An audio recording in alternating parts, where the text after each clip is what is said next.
This is your girl Mela Bastida. For today's video, I will discuss to you about supply theory. If you are interested, just keep watching. If you are new to my channel, please subscribe and hit the notification bell so that you can update it to my upcoming videos.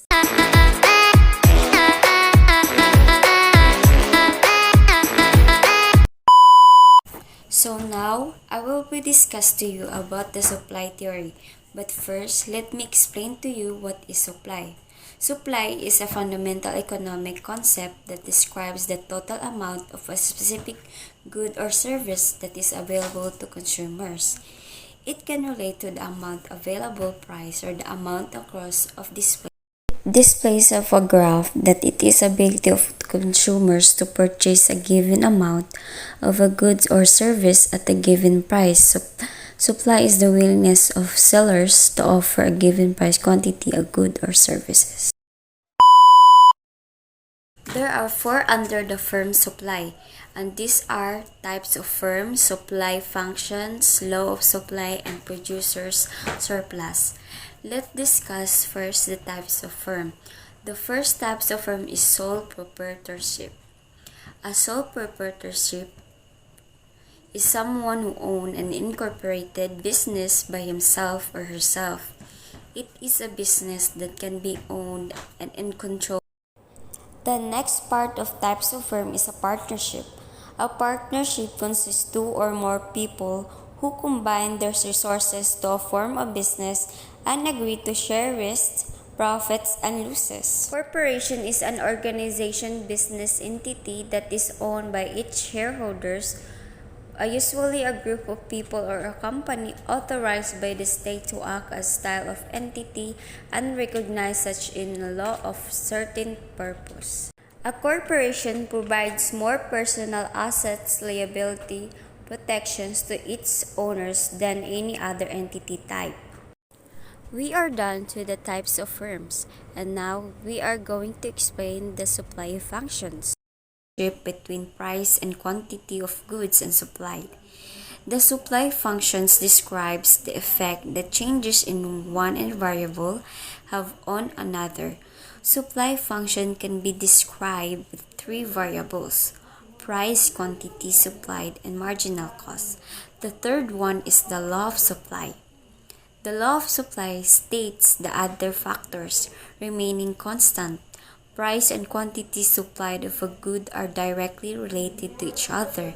In other words, when the price paid by buyers for a good rises, then suppliers increase the supply of the good in the market. This diagram shows the supply curve. Upward sloping positive relationship between the price and the quantity supplied. When the price of the good was at P3 supply, we're supplying Q3 quantity. As the price starts rising, the quantity supplied also starts rising. This is how the law of supply works. The next one is the producer surplus. So what is producer surplus? Producer surplus is defined as difference between the amount the producer is willing to supply goods for and the actual amount received by him when he makes the trade. Producer surplus is the incentive for an entrepreneur to rest their time, money, and energy in a business pursuit. Without producer surplus, this would be no reward for innovation. We're done for the firm supply, and now let's proceed to the next topic, which is industry supply. What is industry supply? Industry supply means the supply for bona fide industrial purposes in factories, including the supply required for the emphasis and for normal working of the industry. There are two parts, the short and long run equilibrium.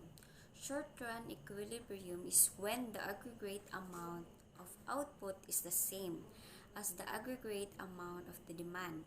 Long-run equilibrium is when prices adjust to changes in the market and the economy functions at its full potential.